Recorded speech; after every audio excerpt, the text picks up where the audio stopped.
nutrientes, macronutrientes, glúcidos, lípidos y proteínas. Siempre les recomiendo, yo esto lo digo siempre en las clases, lo digo en las consultas, lo digo en la tutoría, siempre aprendan a tener claridad en el concepto, es decir, a saber definir qué es una cosa en particular. Por eso yo voy a hacer bastante hincapié en eso. Si un alumno aprende a definir con claridad, si define con claridad, ya está seguro que va a avanzar en la carrera y se va a recibir.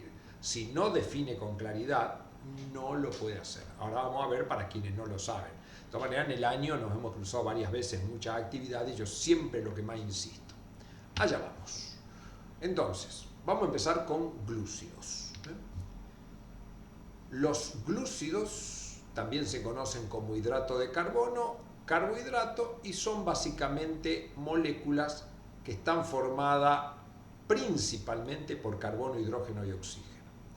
Pueden tener nitrógeno, fósforo y azufre.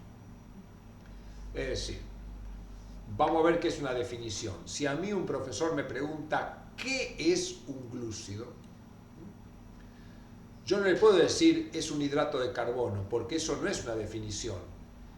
Si yo respondo es un hidrato de carbono, es porque a mí el profesor me preguntó ¿con qué otro nombre conoce a los glúcidos? Eso tengan cuidado, cuando yo tengo que definir algo, muchas veces el alumno define mal. Ante una pregunta ¿qué es o qué son los glúcidos? La respuesta tiene que empezar con el mismo verbo, que es el verbo ser. La pregunta es ¿qué es un glúcido? Y yo diré un glúcido es un macronutriente que contiene principalmente carbono, hidrógeno y oxígeno. ¿Cierto? Es una forma de definirlo. Siempre recuerden que cuando tengo que hacer una definición, la definición tiene dos partes. Una parte general y una parte particular. Esto quedó feo, pero una G. Veamos el ejemplo que yo dije. La pregunta, ¿qué es un glúcido? ¿Qué es? Me está pidiendo una definición, entonces yo digo, un glúcido es un macronutriente, eso es algo general, ¿por qué? Porque no es el único macronutriente, compuesto por carbono, hidrógeno y oxígeno. ¿Cierto? Entonces ahí lo definí. Eso es lo que tengo que entrenar. Les puedo asegurar que cuando un alumno aprende a hacer eso, es imparable en la carrera. Parece una cosa sencilla, pero los alumnos no lo hacen. En primer lugar, no distinguen muchas veces la pregunta. Si la pregunta, recuerden, ¿qué es o qué son? Es una definición y la estructura la estructura de una definición tiene dos partes y tiene que ser cortita para dejar claro, ¿no es cierto?, lo que estoy presentando. Es un macronutriente, también podría decir es un nutriente, es un macronutriente, es una molécula, es una biomolécula, ¿no es cierto? Puede decir es una estructura que está en los alimentos formada por carbono, hidrógeno y oxígeno. Por supuesto que acá en la parte particular puedo poner otras cosas. Muy bien. Entonces vamos a trabajar con hidratos de carbono. Hidratos de carbono.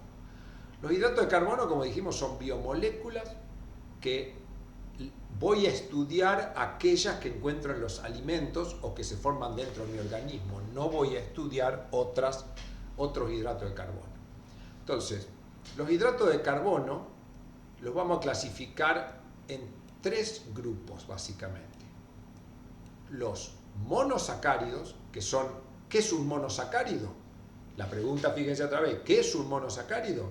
Es un hidrato de carbono de estructura sencilla, o podría decir, es el hidrato de carbono más sencillo. Eso sería un monosacárido. Sí, sería como cuando estudiamos proteínas, están formadas por aminoácidos, en general los hidratos de carbono están formados por monosacáridos. Son las estructuras más sencillas. Después tenemos... Una pregunta. Sí. ¿Se puede decir que el monosacárido está formado por un hidroxialdehído o por hidroxilcetona? Ahí lo que usted está diciendo no es una definición. Lo que está diciendo es cómo está formado. Si yo a usted como profesor le pregunto cómo está formado un hidrato de carbono, lo que usted dijo está bien. Tiene un grupo aldehído, un grupo cetona, algo así, ¿no es cierto? Siempre recuerden que ante una definición yo tengo que primero ubicar eso. ¿Qué es un hidrato de carbono? Puedo decir eso. lo que dijo usted está bien, usted puede decir, un hidrato de carbono es un macronutriente que tiene un grupo aldehído o un grupo cetona y varios grupos oxidrilos. Es decir, puedo utilizar eso en una definición, pero recuerden siempre que la definición ubica la palabra en algo general y luego da algo particular. Entonces tengan cuidado porque muchas veces uno responde pero no le está respondiendo al profesor, ¿no es cierto? Que si a mí el profesor me pregunta ¿cuántos tipos de hidratos de carbono yo conozco? La respuesta no le puedo decir que está formado por carbono, hidrógeno y oxígeno. Me pregunta ¿cuántos tipos de hidratos de carbono conozco? Entonces yo la respuesta será, bueno, yo conozco 3 tipos de hidratos de carbono.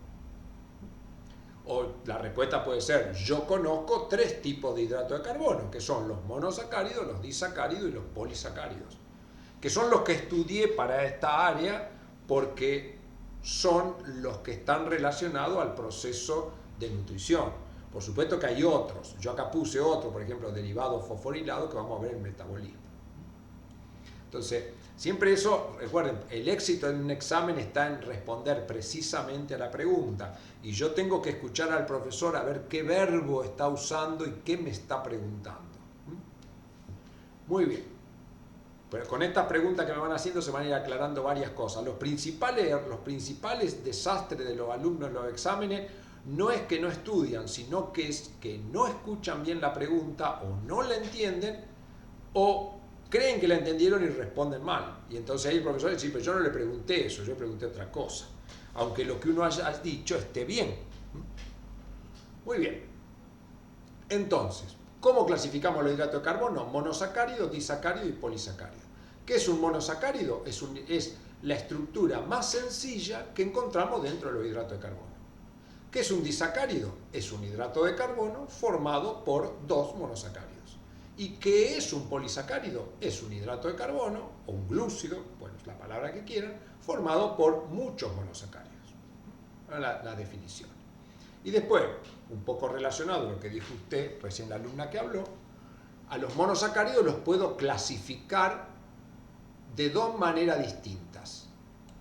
Por el número de carbonos. Yo puedo tener hidratos de carbono que tienen 3 carbonos, 4 carbonos, 5 carbonos, 6 carbonos. En el área nutrición, los que nos interesan principalmente son los de 6 carbonos, que como tienen 6 carbonos se llaman exosas. Los hidratos de carbono terminan en osa habitualmente. Toda estructura química que termina en osa me hace pensar que es un hidrato de carbono. Yo acá puse solo las exosas por la importancia en el área. Pero también puedo clasificar los monosacáridos por el grupo funcional. Tengo algunos que se llaman aldosas porque tienen grupo aldehído y tengo otros que se llaman cetosas porque tienen grupo cetona. Un monosacárido o tiene aldosa, o tiene aldehído o tiene cetona, nunca tiene los dos. Entonces yo puedo tener monosacáridos, por ejemplo, que tengan grupo aldehído y 6 carbonos. Entonces digo, es una aldoexosa. O podría tener una molécula que tiene un grupo cetona, pero tiene 5 carbonos. Epa. 5 carbonos. Sí, ahí le termino. Entonces esto es una cetopentosa. Ceto y 5. Sí, ¿qué me iba a preguntar? ¿Aldo viene de qué? Aldo viene de aldehído y ceto viene de cetona, que son los grupos funcionales. Los hidratos de carbono tienen o grupo aldehído o grupo cetona y después tienen muchos oxidrilos. Tienen muchos oxidrilos. Muy bien, ya los disacáridos los definimos y dentro de los polisacáridos solo vamos a estudiar los que se llaman homopolisacáridos. Polisacárido quiere decir que está formado por muchos monosacáridos y homo está diciendo que está formado por muchos monosacáridos iguales. Esto homo no viene de homo sapiens, viene de igual, de homología, de homólogo. O sea, entonces los homopolisacáridos que son hidrato de carbono formado por muchos monosacáridos iguales. Muy bien. Y acá focalizamos un poquito en cuáles son los que me tengo que centrar en el estudio. Por ejemplo, dentro de los monosacáridos que tienen 6 carbonos, estudio básicamente 3. La glucosa, la galactosa y la fructosa. Probemos una definición. Si yo como profesor en un examen le pregunto a un alumno, ¿qué es la fructosa? ¿Qué es la fructosa? Estoy pidiendo una definición. El alumno debería decir algo así. Muy bien, profesor. La fructosa es un hidrato de carbono, eso sería lo general, o es un monosacárido, eso también sería general, aunque un poquito más específico. La fructosa es un hidrato de carbono o es un monosacárido que tiene 6 carbonos, eso sería lo particular, porque eso lo va a distinguir de otros que tienen 5, 4 o 3. Ahí tengo una definición. Muy bien. Entonces nos centramos en estos 3 y solo leyendo este cuadro ya tenemos una definición. Ya tenemos una definición. Tanto la glucosa como la galactosa como la fructosa son hidratos de carbono de 6 carbonos. Pero si ahora agregamos el contenido de la otra clasificación, que es por grupo funcional, vemos que glucosa y galactosa son aldosas. ¿Qué quería decir aldosa? Que tiene un grupo aldehído. Que tiene un grupo aldehído, perfecto. Y cetosa, que tiene un grupo cetona. Fíjense que glucosa y galactosa son aldosas, en cambio la fructosa es cetosa. Entonces, si yo analizo esto ahora en conjunto, yo hasta puedo establecer diferencia, ¿no es cierto? A mí me preguntan, ¿qué es la glucosa? Digo, bueno, un hidrato de carbono de 6 carbonos. ¿Y qué es la galactosa? Es un hidrato de carbono de 6 carbonos. Lo definí de la misma manera, el profesor me puede decir, pero bueno, usted lo definió de la misma manera, ¿qué diferencia hay? ¿No es cierto? Bueno, acá, en base a esto, no puedo ver la diferencia todavía. Uno dice, bueno, no le noto ninguna diferencia porque los dos tienen grupo aldehído. En cambio, si ahí me dijeran, ¿qué diferencia hay entre la glucosa y la fructosa? Yo decía, bueno, mientras los dos son hidratos de carbono y tienen 6 carbonos, este tiene grupo aldehído y este tiene grupo cetona. Entonces, de acá van saliendo las definiciones. Después, de disacáridos, básicamente estudiamos 2. La sacarosa, que es el disacárido que encontramos en el azúcar común, y la lactosa, que es el disacárido que encontramos en la leche, básicamente, de cualquier origen.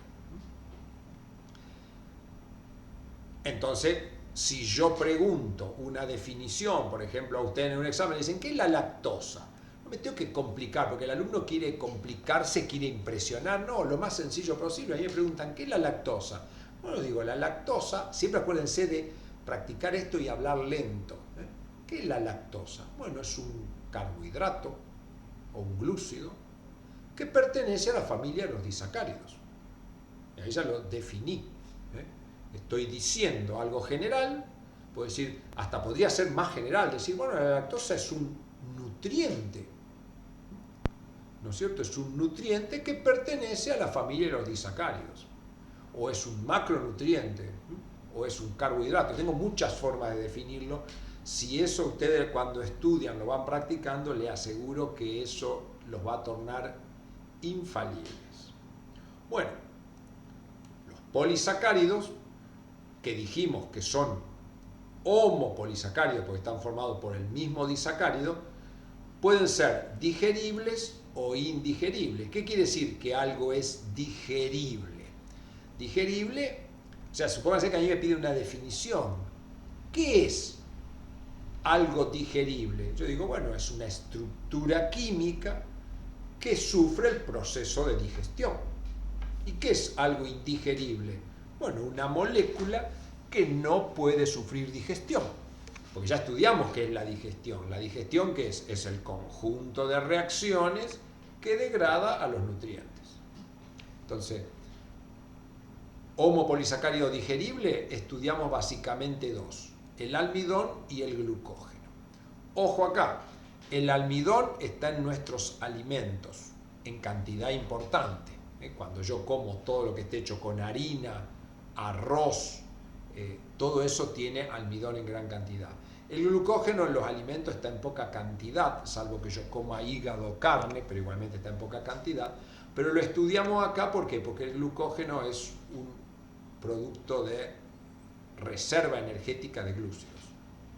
Y dentro de los indigeribles, es decir, aquellos que no podemos romper los enlaces porque no tenemos las enzimas, está la celulosa. Entonces ahí ya tenemos cuál es el panorama de hidrato de carbono. Hay que estudiar pocas cosas. 3 monosacáridos, 2 disacáridos y 3 polisacáridos. Nada más. Muy bien. Acá, Profe, sí. tengo una duda. ¿Qué me dijo? Vos dijiste, ¿cómo? No le escucho. Vos dijiste que los polisacáridos son hidratos de carbono formados por muchos monosacáridos, pero ¿existe una cantidad mínima de monosacáridos para formar los polisacáridos? No. En general decimos monosacárido cuando es uno solo, disacárido cuando tiene 2. Después en general hablamos de trisacárido u oligosacáridos, hasta 10, digamos. Y después de más de 10 ya decimos que es un polisacárido. Más o menos. Pero no hay un límite así exacto en el cual nosotros nos tengamos que aferrar. Sí, más de 10 es un polisacárido. Pero todo dependerá de la persona que escribió el libro, que maneja el concepto. A lo mejor alguien puede decir, no, bueno, 10 es poco, para mí es 20. Pero en general esto que estamos estudiando acá, el almidón, el glucógeno y la celulosa, tiene miles de moléculas de glucosa. Miles. Pero un poco sería ese el límite. Bueno, muy bien. Okay. Seguimos con las aldosas. ¿Qué es una aldosa? Ya lo definimos. Es un hidrato de carbono cuyo grupo funcional es aldehído. Y acá dibujé, esto se llama estructuras de Haworth, son las que nosotros estudiamos. En esta estructura, este es el carbono número 1, este es el 2, el 3, el 4, el 5 y el 6, que acá está la numeración. O sea, esto es una hexosa, que tiene esta estructura cíclica. El carbono número 5 se une al carbono número 1 por un enlace químico que se llama hemiacetal. Se conectan ahí y forma un anillo. Todo esto tiene nombres complicados. Si uno busca en el libro, este anillo se llama anillo piranosa. No se enriedan con muchos nombres antes de entender lo que tenemos que entender. Entonces, yo acá estoy en presencia de una aldosa. Acá la dibujé de nuevo. Hay que analizar siempre el carbono que pertenece al vértice que está más a la derecha. Cuando yo estoy frente al hidrato de carbono, voy a poner siempre la vista acá. Si el oxidrilo que está ahí, solo ese oxidrilo, lo otro no me interesa. Si este oxidrilo está para arriba, como está acá, digo que es beta. En cambio, si estuviera así, que está para abajo, digo que es alfa. Un monosacárido, para pasar de forma beta a forma alfa, tiene que romper la unión hemiacetálica. Y ahí queda a la vista el grupo aldehído, en ese momento. Pero prácticamente en nuestro organismo la forma beta si se transforma en alfa o la alfa se transforma en beta, esta transición es muy rápida y prácticamente no existen moléculas con el grupo aldehído. O sea que cuando yo estoy frente a una molécula, en general no veo el grupo aldehído. Lo veo cuando se rompe, pero no lo voy a poder ver porque es un proceso muy rápido. Por supuesto, estas moléculas no las veo tampoco. Digo verla a través de métodos de análisis químicos que no me permiten identificar. Entonces, cuando estoy frente a las aldosas, lo primero que tenemos que recordar es que va a haber algunas que son beta y otras que son alfa. Para la misma molécula, porque esta molécula lo único que cambió es que esto que estaba para arriba está para abajo. Y ese carbono en el que ponemos la vista se llama carbono anomérico. Carbono anomérico. Son todos nombres difíciles, vayan incorporando los que puedan. La forma de incorporar las cosas es generar una definición. ¿Qué es un carbono anomérico? Es un carbono de un hidrato de carbono, es un carbono perteneciente a una molécula de un hidrato de carbono, donde el oxidrilo puede estar para arriba o para abajo, constituyendo formas alfa y forma beta. Y ahí tengo una definición. Sí. Cuando cambia la hidroxila de lugar, la enzima que lo hace es una isomerasa. No, ese cambio de forma alfa a forma beta es un cambio espontáneo sin enzima. Ok. Es una de las pocas reacciones que no tienen enzimas químicas. Pero si fuera, ¿sería una isomerasa? Sería un tipo de isomerasa, sí, sí. Así es. Bueno, entonces vamos a ver dijimos, vuelvo rápido para atrás, dijimos que dentro de la exosa íbamos a estudiar dos de las cuales, glucosa y galactosa, son aldoexosas. Entonces vamos a comenzar con esas. Acá tengo las aldoexosas. ¿Cuáles son? Glucosa y galactosa. Fíjense que esta se llama beta-glucosa, porque el oxidrilo está para acá. Esta se llama beta-galactosa, porque el oxidrilo está para acá. Si uno mira las moléculas... Sí. Perdón, una consulta. Sí. En la mesa, en un examen, yo sé que vos das las clases explicando los nombres de las enzimas y Sí. el motivo por lo cual es ese nombre. Sí. En las mesas se piden los nombres de las enzimas. Sí, sí, Cada bueno. uno, por ejemplo, Sí, de la vía.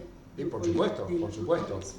Por supuesto. De todas maneras, las enzimas las tienen que estudiar si las pueden razonar. Si no, estudiarlas de memoria en el examen no le va a servir de nada. Pero les pueden preguntar. De todas las vías hay que Sí, saber. de todas las vías que figuran en el programa de nutrición, por supuesto. Sí. Metabolismo de glúcidos, lípidos y aminoácidos. O sea, como preguntárselo, se lo pueden preguntar. El asunto es que ustedes traten de evitar meterse en los nombres de las enzimas, porque sabemos que cuando el alumno quiere empezar a inventar nombres de enzima le va mal. Entonces, lo que yo tengo que aprender es cómo voy a defenderme ante una pregunta en particular. Entonces, bueno, es así. Bueno, muy bien, sigamos adelante que venimos atrasados, pero no importa, si no terminamos hoy, seguiremos mañana y seguiremos cuando sea necesario. Entonces, bueno, acá tengo la glucosa y la galactosa. Son aldoexosas, aldo porque tiene aldehído, no lo veo al aldehído porque hay una unión hemiacetálica, tanto acá como acá, y exosa porque tiene 1, 2, 3, 4, 5 y 6 carbonos. ¿Cuál es la diferencia entre la glucosa y la galactosa? Es que en el carbono número 4, que está acá, el oxidrilo está para abajo, en cambio en la galactosa está para arriba. Esto no quiere decir que es alfa o beta. El carbono número 4 tiene una posición fija. El único que puede cambiar de alfa a beta es el del carbono anomérico. Esto se llama beta-glucosa, pero si estuviera para abajo, se llamaría también glucosa, salvo que le pondría alfa. Así que bueno, ahí tengo dos carbohidratos presentados. Acá donde no hay nada es porque hay hidrógeno. Por supuesto, ustedes no tienen por qué aprender de memoria esto. Lo que tienen que aprender es a describir la estructura o decir algo coherente y razonable. Después tenemos las cetoexosas. Nosotros solo estudiamos exosas, que tienen 6 carbonos. Las otras dos eran aldoexosas, estas son cetoexosas. ¿Cuál vamos a estudiar? La fructosa. El carbono anomérico está acá. Pero ojo que el carbono anomérico, este es el carbono número 1, en este caso el carbono anomérico es el 2. El oxidrilo está para arriba, por lo tanto este es beta-fructosa. Y después tiene una estructura que queda diferente a la anterior. ¿Por qué? Porque arranca el carbono 2, entonces la unión hemiacetálica o hemicetálica, como se llama en realidad, la hemiacetálica es de las aldosas y la hemicetálica es de las cetosas. Esto es igual, une el carbono 5 nada más que con el carbono 2 y este oxidrilo está para arriba es beta, pero si estuviera para abajo se llamaría alfa. Y esta es la fructosa. Entonces ahí tenemos los 3 monosacáridos que tenemos que de alguna manera saber describir: glucosa, galactosa y fructosa. Estos 3 monosacáridos no los encuentro en los alimentos sueltos. Es raro que un alimento tenga glucosa, tenga galactosa o tenga fructosa. En los alimentos los voy a encontrar, esto no lo vamos a ver ahora, los voy a encontrar unidos entre sí. ¿Y cómo se unen los hidratos, los monosacáridos? A través de una unión que se llama unión glucosídica. Entonces vamos a ver un ejemplo acá. Acá tengo una molécula que es una glucosa. Es una aldoexosa. Esta es una alfa-glucosa. ¿Por qué? Porque el oxidrilo está para abajo. Acá tengo una glucosa, pero esta es beta. Porque el oxidrilo está para arriba. Entonces, si dos glucosas se van a unir entre sí, se van a unir a partir un carbono de esta molécula con un carbono de esta molécula. Pero no cualquier carbono. Lo más común es que se una el carbono 1 de una molécula con el carbono 4 de la otra. Por eso, la unión glucosídica se llama 1,4. Ahora, como el carbono 1, que es el carbono anomérico, el oxidrilo está para abajo, este estaba en posición alfa. Este no digo nada porque acá el oxidrilo 4 está en posición fija, no puede cambiar de posición. Entonces, acá se pierde una molécula de agua, es decir, se va este hidrógeno, se va este oxidrilo y este oxígeno se une acá, quedando esto que está dibujado acá. Entonces, esto es una unión glucosídica alfa, porque del carbono anomérico arrancó para abajo, 1, 4. Si supongamos, en vez de unirse el carbono 1 con el carbono 4, se hubiera unido este carbono, se hubiera unido este carbono con este carbono, este es el 1, este es el 2, como el 1 está para abajo, la unión glucosídica sería alfa 1, 2. También se podría haber unido con este y sería alfa 1, 3 o con este alfa 1, 6. Lo que pasa es que, bueno, no todos se producen. Los enlaces que nosotros vamos a estudiar son los 1, 4 y los 1, 6. Son los únicos que se producen. Muy bien. Acá fíjense, acá tengo una beta glucosa. De este lado tengo una alfa glucosa. Beta porque está para arriba en el anomérico, alfa porque está para abajo. Se va a unir este carbono con este, o sea, la unión es glucosídica 1,4, pero como el oxidrilo está para arriba, acá la unión se produce de esta manera. Entonces, esta unión se llama unión glucosídica beta 1, 4.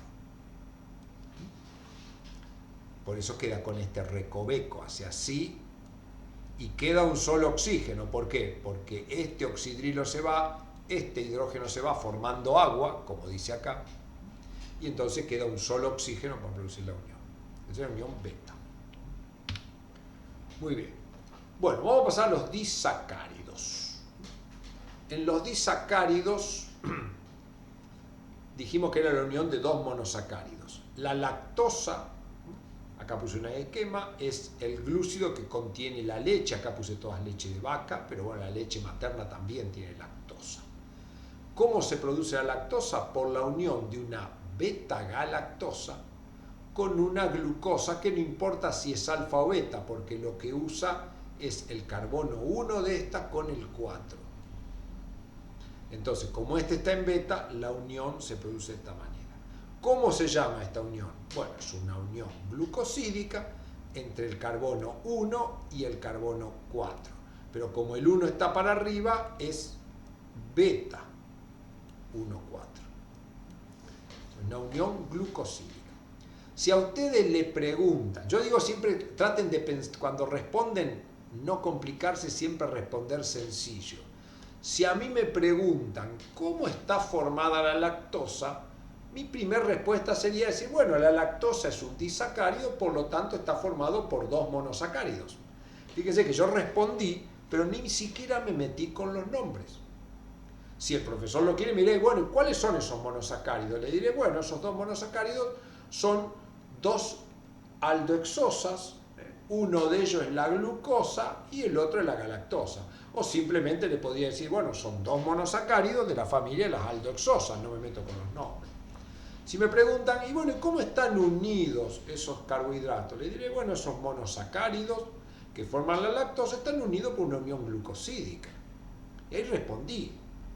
El profesor me puede decir, puede quedar conforme con eso, seguro que va a quedar conforme. Yo me puedo decir, bueno, ¿y qué tipo de unión glucosídica?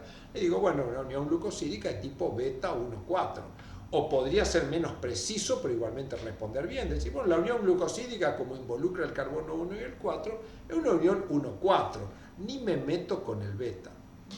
Eso se lo hago hincapié porque el alumno es como que quiere decir todo. No es necesario. En los exámenes lo importante es decir cosas bien, no todo. Es decir, nadie me va a poner un insuficiente porque yo no diga algo. El insuficiente va a ser porque lo que dije lo dije mal. El alumno se come un insuficiente cuando dice algo mal, no porque diga poco. Así que eso, entrénenlo. Cuando aprendan a definir y entrenen eso de hablar lo mínimo necesario, cuando se den cuenta van a estar en la fiesta de graduación y recibiendo el diploma de médicos. Se lo garantizo. Muy bien. Vamos a la sacarosa. La sacarosa forma el azúcar común, ya sea en polvo o en terrones, y está compuesta por dos monosacáridos, glucosa y fructosa. Lo interesante de la sacarosa es que se conecta, fíjense, el carbono 1, que es anomérico, con el carbono 2, que es anomérico. Por eso en algunos libros a esta unión la llaman doble glucosídica. ¿Por qué? Porque involucra los dos carbonos anoméricos. En cambio, acá involucraba este carbono anomérico, pero este no. Entonces es una unión glucosídica, 1,4. En cambio acá tengo una unión glucosídica, no hace falta que diga doble glucosídica, una unión glucosídica 1,2. Ahora, cuando el carbono anomérico es el involucrado, yo tengo que ver cómo están los oxidrilos. En la glucosa estaba en posición alfa y en la sacarosa está en posición beta.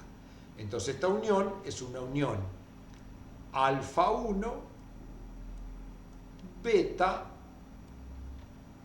2. Disculpenme el pulso, pero no es fácil dibujar con el mouse. Entonces, esta es la única unión en la que indicamos la posición alfa o beta de los dos carbonos. ¿Por qué? Porque se están uniendo carbonos anoméricos en ambos casos. Muy bien.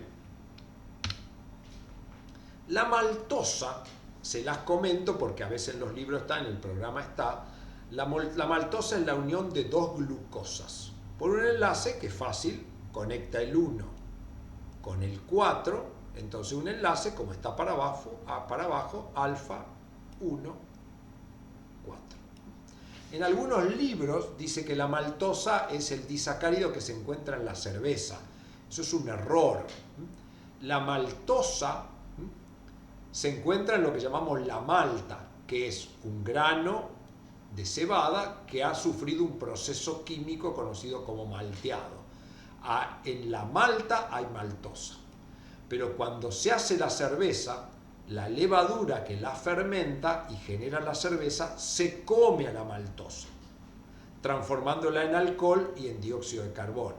Por eso hace espuma el dióxido de carbono y por eso a veces nos hace perder un poco la conciencia por el alcohol que tiene. Pero la cerveza no tiene maltosa salvo que esté mal hecha. Así que bueno, eso es una cosa que le aclaro porque en general los alumnos se van con esa idea porque en general el libro que recomienda la facultad tiene algunos errores, bueno, ese es uno. Muy bien. Normalmente donde se hace cerveza se llama maltería, maltería porque usa malta, que es la cebada malteada, y que de ahí viene la palabra maltosa, es el disacárido que se encuentra en la malta. Muy bien. Vamos a los polisacáridos. Vamos a estudiar dos polisacáridos, fundamentalmente, o tres. La celulosa y el almidón, que son polisacáridos de origen vegetal. La celulosa está básicamente en las hojas y en los tallos de las plantas, y el almidón está en los tubérculos o en los depósitos que pueda tener, en la raíz, digamos. El glucógeno no está en nuestros alimentos, sino que está en nuestros músculos, como un depósito de energía para cuando lo necesitemos. Polisacáridos formados por muchos monosacáridos y nos interesan los homopolisacáridos, aquellos que están formados por muchos monosacáridos iguales. Muy bien. Vamos a ver acá una descripción. Vamos a empezar con el almidón. El almidón tiene dos fracciones, la amilosa y la amilopectina. Si yo ya entendí la unión glucosídica, es sencillo. La amilosa son todas moléculas de glucosa, estas pelotitas serían moléculas de glucosa, toda unida una a continuación de otra. Si yo tomo estas dos últimas y la amplío, lo que veo es esto. Esta es una glucosa, esta otra, acá la amplié. ¿Qué se conectó? El carbono 1, estando para abajo, con el carbono 4. Entonces, la unión de las glucosas para formar el polisacárido amilosa es una unión glucosídica de tipo alfa 1,4. y es digerible. Si es digerible, ¿qué quiere decir? Que en alguna porción de nuestro aparato digestivo hay enzimas para degradarlo. Si paso la amilopectina, que es la otra fracción del almidón, si me fijo acá, esta parte que estoy marcando es igual que la de arriba. Son todas moléculas enganchadas por enlace alfa 1,4, pero cada tanto tiene una ramificación. Y acá está dibujado. Si yo miro este círculo, estas dos moléculas son estas, son glucosas unidas por alfa 1,4, por eso llamamos alfa 1,4. Pero la que se une acá, se une entre el 1 y el 6, estando el 1 para abajo, por eso es alfa 1,6. También es digerible, eso quiere decir que en algún lado hay una enzima para digerirlo. Vuelvo a las preguntas que le hacemos a los alumnos. Si yo a un alumno le pregunto, ¿qué quiere decir que un carbohidrato es digerible o qué quiere decir que el almidón es digerible? La respuesta del alumno sería, el almidón es digerible porque hay enzimas que rompen los enlaces que unen a los monosacáridos dentro de nuestro aparato digestivo. Ni siquiera tengo que hablar, salvo que después el profesor me lo pregunte, que quiera profundizar. Pero acostúmbrense siempre de entrada a dar una respuesta sencilla, evitando los problemas. Entonces, almidón, amilosa, amilopectina. Si pasamos al glucógeno, el glucógeno es igual que la amilopectina, tiene enlace alfa 1,4, enlace alfa 1,6. Pero la diferencia ¿cuál es? Que estas ramificaciones que yo tengo acá, si uno se fija en el glucógeno, hay más cantidad de ramificación y son más largas. Esa es una diferencia estructural, por supuesto. La otra diferencia es la diferencia de ubicación. El almidón está, por ejemplo, en la papa, en la harina, en el arroz. El glucógeno está en los músculos. Y en el hígado, por supuesto, y en muchas células de nuestro organismo. Muy bien. Y después tenemos los carbohidratos, los polisacáridos no digeribles, dentro de los cuales estudiamos la celulosa, básicamente, que como dijimos está en tallos y hojas de los vegetales.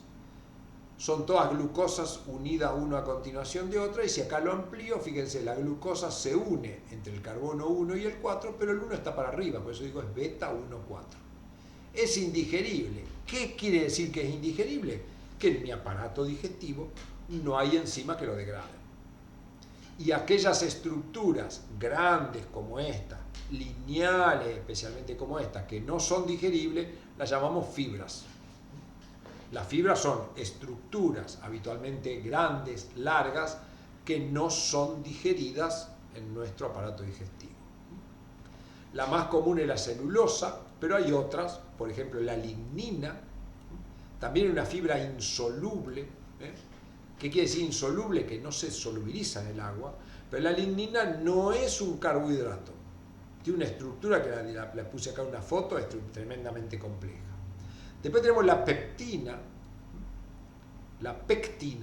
con C, pectina, que es una fibra soluble, que son derivados de los glúcidos, pero bueno, no es glucosa, es un derivado de la galactosa, tampoco tengo que complicarme con eso. O sea, pectina es una fibra indigerible, pero es soluble, y es la que le da el aspecto gelatinoso muchas veces, que yo por ejemplo, si uno agarra a algún fruto y lo calienta con agua, eso puede llegar a quedar con algún aspecto gelatinoso, y eso se debe a esta fibra que es soluble. Y la hemicelulosa, que ya es menos común. ¿Sí? Lo más común es la celulosa y la pectina. La hemicelulosa es un glúcido también, nada más que el derivado de pentosas. Muy bien.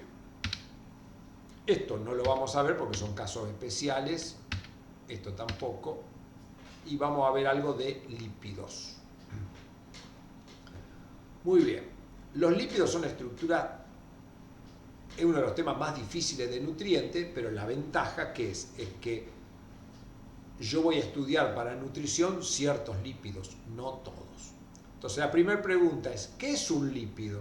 Bueno, es un nutriente, eso sea lo general, y después tengo que decir algo particular. Cuando definimos glúcido dijimos es un nutriente o es un macronutriente formado por carbono, hidrógeno y oxígeno. También podría decir eso mismo. Un lípido es un nutriente formado por carbono, hidrógeno y oxígeno, aunque tiene menos oxígeno que los glúcidos. Pero por ahí una definición más sencilla es decir, bueno, un lípido es un macronutriente que habitualmente es poco soluble en agua, o es hidrofóbico. Es una buena definición. Muy bien. Entonces yo acá di algunas características. Es un conjunto heterogéneo de moléculas, no es tan homogéneo como los glúcidos, que tienen grupo aldehído, grupo cetona y oxidrilo. Esto es un poco más heterogéneo. Lo importante, tienen muy baja solubilidad en agua y cumplen muchas funciones.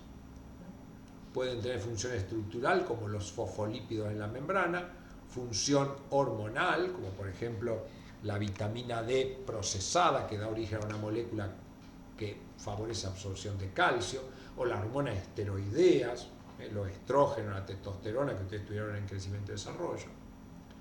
Los lípidos también pueden tener función energética, como los triacilgliceroles, y pueden ser mediadores químicos, esto es menos común, o sea, participar en la respuesta de la célula. Acá participan básicamente las prostaglandinas, pero digamos, en nutrición es para no prestarle mucha atención. Fíjense, como yo decía, el lípido es bastante difícil, una clasificación tremendamente grande. Los dividimos habitualmente en lípidos simples y complejos. No todos los libros coinciden en lo que son simples y complejos. Pero bueno, esta clasificación tremendamente grande, hay que ponerse contento porque no estudiamos todos para nutrición. Nos centramos básicamente en los ácidos grasos, en los ácidos biliares que pertenecen a los esteroides y en los triacilgliceroles que pertenecen a los acilgliceroles. O sea, básicamente ácidos grasos, ácidos biliares y triacilgliceroles es lo que estudiamos. Muy bien. Vamos a seguir unos 15 minutitos más para ver esto. Ácidos grasos. ¿Qué es un ácido graso? Es un lípido. Es un lípido. Eso sea general. Pero acá tengo una definición, por ejemplo, puede decir, es un lípido o una biomolécula o una molécula con un grupo carboxilo y una cadena carbonada lineal de número par de carbonos. Esta es muy compleja, ¿no es cierto? Siempre practiquen definiciones más pequeñas. ¿Qué es un ácido graso? Es un lípido que contiene un grupo carboxilo y una cadena carbonada. Mucho más sencillo. Por supuesto, esa cadena carbonada en general tiene un número par de carbonos, pero no tengo por qué ponerlo en la definición. Y acá tengo un dibujo. Acá está el grupo carboxilo y acá están los carbonos que se unen uno atrás del otro. Recuerden que el carbono tiene 4 enlaces. Se une uno para acá y 2 para los hidrógenos que están acá. Entonces, esto es un ácido graso. Carboxilo y una cadena carbonada. Larga. Habitualmente tiene 16 o 18. Yo acá la hice de 12 para hacerlo más fácil. Yo lo puedo dibujar a eso también de esta manera. Pongo el grupo carboxilo, pues entonces digo, este es el carbono número 1, acá está el 2, el 3, 4, 5, 6, 7 y así sucesivamente. Y estos se llaman ácidos grasos saturados. ¿Por qué? Porque todos los enlaces que unen carbono con carbono son simples. Y a los fines de nutrición, los dos más importantes son estos, el ácido palmítico y el ácido esteárico. Uno tiene 16 carbonos, el otro tiene 18 carbonos. No tienen doble ligadura. Por eso acá pone 0, con la letra delta se indica la ligadura. Entonces si yo digo 16 carbonos, 0 delta, ¿qué quiere decir? 16 carbonos sin doble ligadura, quiere decir que es saturado. Entonces estos son los dos ácidos grasos saturados, 16 y 18. Acá el ejemplo de 12 era simplemente para entender. Y después tenemos los insaturados. ¿Insaturado qué es? Aquel que en algún carbono al menos hay una doble ligadura. Eso es insaturado. Dentro de los insaturados podemos tener los que tienen una doble ligadura, esos son monoinsaturados, y los que tienen 2, 3 o 4 son poliinsaturados. ¿Son estos más importantes que los otros? Más o menos igual, pero lo importante es que Estos que son saturados solo tienen función energética. En cambio, estos que son insaturados tienen función estructural, además de energética. ¿Por qué? Porque estos que son mono o poliinsaturados van a formar parte de los fosfolípidos que constituyen las membranas biológicas. Esos son mucho más importantes. Es decir, si en mis alimentos tengo ácido palmítico y esteárico, formando parte de los lípidos que como, tengo asegurado el aporte energético, pero no el crecimiento. Si yo incorporo ácidos grasos insaturados, tengo asegurado el crecimiento y el desarrollo. ¿Por qué? Porque voy a poder construir membranas, con lo cual voy a poder hacer mitosis, generar nuevas células, y a su vez estos poliinsaturados forman membranas como las membranas de los oligodendrocitos y de las células de Schwann, haciendo que la conducción nerviosa mejore. Por lo tanto, ahí, además de crecer, hay un proceso de diferenciación. La célula comienza a hacer algo de una manera mejor que lo que lo hacía antes. Y acá hay una cosa tremendamente importante.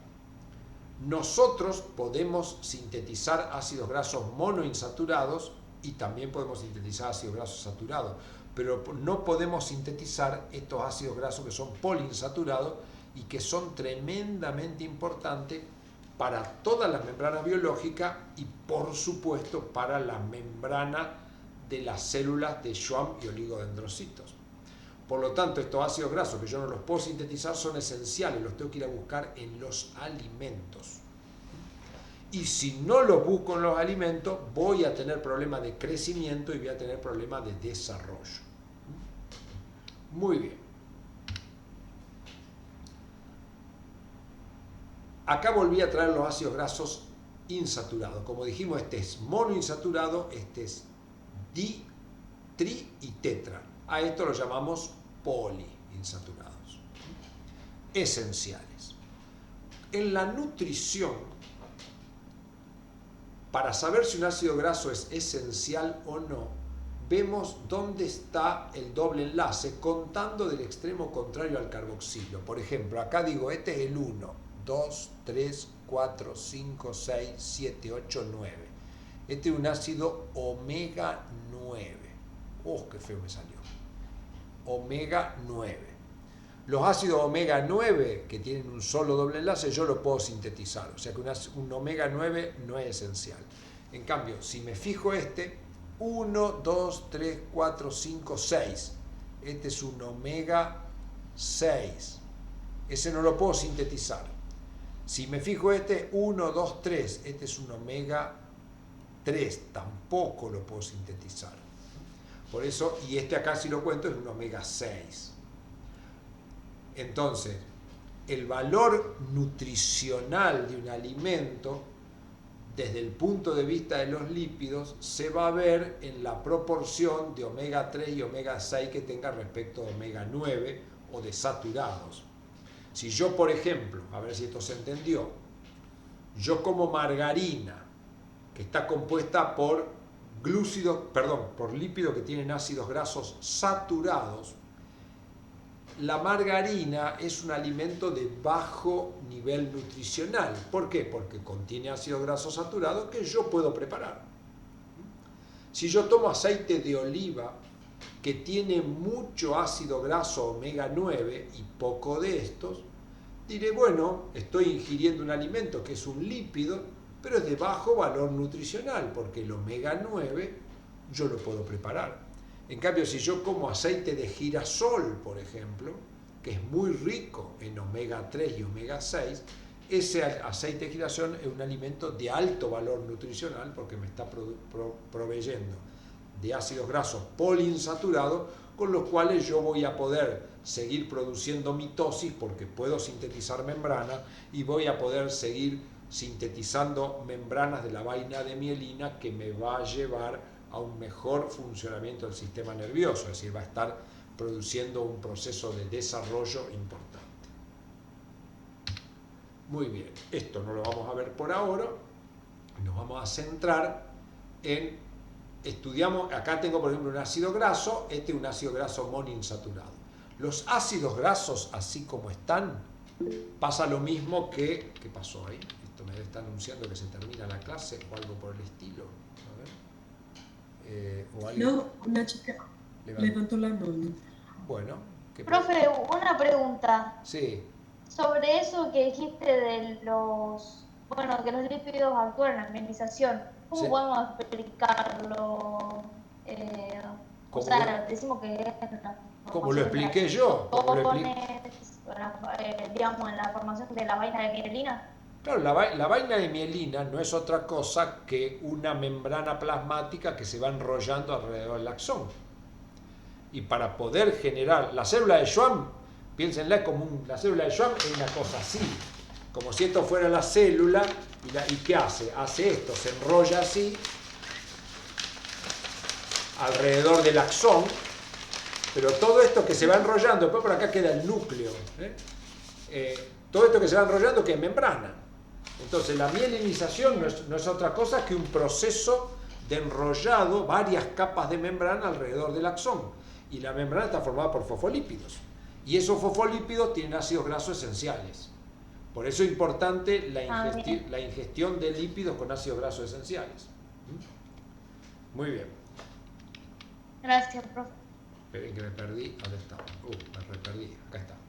Entonces, como yo les dije hoy, no hay prácticamente monosacáridos en nuestros alimentos, tampoco hay ácidos grasos, sino que los ácidos grasos están unidos a otras estructuras. ¿A qué estructura se une? El ácido graso, acá lo di vuelta, se une al glicerol por una unión de tipo éster, y cuando se une un ácido graso acá, queda unido acá, este es el ácido graso, este es el enlace éster y este es el glicerol. Esto sería un monoacilglicerol. Si se unieran dos, tendría un diacilglicerol, que puede estar acá en el carbono 1 y en el 3, o puede estar en el 1 y en el 2. Esto se llama 1,3-diacilglicerol, 1,2-diacilglicerol. Y lo más común son los triacilgliceroles, vamos a sacarle esto, triacilgliceroles que tienen 3 ácidos grasos unidos al glicerol. Estos triacilgliceroles, ¿en qué alimento los encuentro? Los encuentro en la grasa, por ejemplo, que tiene la carne, en la margarina, en la manteca y en los aceites. Yo ahí mencioné 4 cosas, 3 de ellas son sólidas: la carne, la grasa de la carne, la manteca y la margarina. ¿Por qué son sólidas? Porque tienen ácidos grasos saturados. En cambio, el aceite tiene ácidos grasos poliinsaturados, de lo cual deduzco que el valor nutricional de los aceites es mucho mayor que el de la manteca, la margarina y la grasa de la carne. ¿Por qué? Porque el aceite aporta ácidos grasos poliinsaturados en general. Entonces acá les puse un ejemplo. Este es el triglicérido que encuentro en todas las cosas que contienen lípidos. Los poliinsaturados, es decir, los omega 3 y omega 6, están básicamente en el aceite. El aceite de girasol es el que más tiene. ¿Y por qué son tremendamente importantes? Porque lo utilizo para construir membrana y es tremendamente importante en el desarrollo la mielinización. Fíjense, el aceite tiene aproximadamente un 60% de poliinsaturados. O sea, el valor nutricional de una botella de aceite de girasol es tremendamente grande. Si voy a los lácteos, fíjense que los lácteos de poliinsaturados tienen entre el 1 y el 10%. O sea, tiene muchísimo menos. ¿Por qué? Porque muchos de ellos son saturados. Por eso muchos derivados de los lácteos son sólidos, como por ejemplo los quesos. Y si voy a los saturados, manteca, margarina y la carne, fíjense, solo el 1% es insaturado. Quiere decir que si yo en mis alimentos solo incluyen este tipo de cosas, grasas sólidas, yo corro ciertos problemas de crecimiento y desarrollo, porque no tengo acá dentro los ácidos grasos para construir mi membrana, y menos aún para construir las vainas de mielina, con lo cual estoy frito. Así que bueno, eso ténganlo en cuenta, en qué uno invierte el dinero cuando va al supermercado. Muy bien. Esto por ahora lo vamos a saltear para ver. ¿Alguien tenía que preguntar algo? Sí, profe, yo tenía una duda. Pregunte. Porque me genera confusión cuál necesitamos más, el omega 3 o el 6. Los dos, los omega 3 y omega 6 cumplen las mismas funciones. Bueno, gracias. Omega 3 y omega 6 forman parte de los fosfolípidos y uno o el otro son utilizados, digamos, no es que necesite una proporción de uno o del otro. Lo que sí yo necesito es una buena proporción de poliinsaturados, no de monoinsaturados ni de saturados. Sí, profe, Sí. en el cuaderno del alumno dice una proporción de uno para otro, una diferencia. Bueno, puede ser que algún profesor, que algún autor considere que hay alguna diferencia, pero digamos, ambos son utilizados para la proporción entre monoinsaturado y poliinsaturado es importante. Cuanto menos monoinsaturado, mejor. Esa es la regla, muy sencilla. Cuanto menos monoinsaturado, mejor. El problema es que nuestra alimentación siempre tiende a los saturados. Es decir, es más fácil comer queso, es más fácil comer carne que tomar aceite. Entonces, normalmente siempre estamos en déficit con los poliinsaturados. En déficit o poco lo que incorporamos. ¿Por qué? Porque aceite uno prepara una ensalada y le pone una cucharada o 2 cucharadas de aceite. O hace una milanesa, usa aceite, pero no se lo come, la usa para freír. Entonces esa es la cuestión. Que algún autor establezca algún número, habría que ver en qué se basó, ¿no es cierto? Porque hay autores que dicen, bueno, tendría que tener tal cosa, pero no explican por qué, porque se les ocurrió simplemente. Pero recuerden que lo importante es que en los alimentos haya poliinsaturados. Si en algún libro, en algún cuaderno hablan de un porcentaje, habría que analizarlo de dónde salió.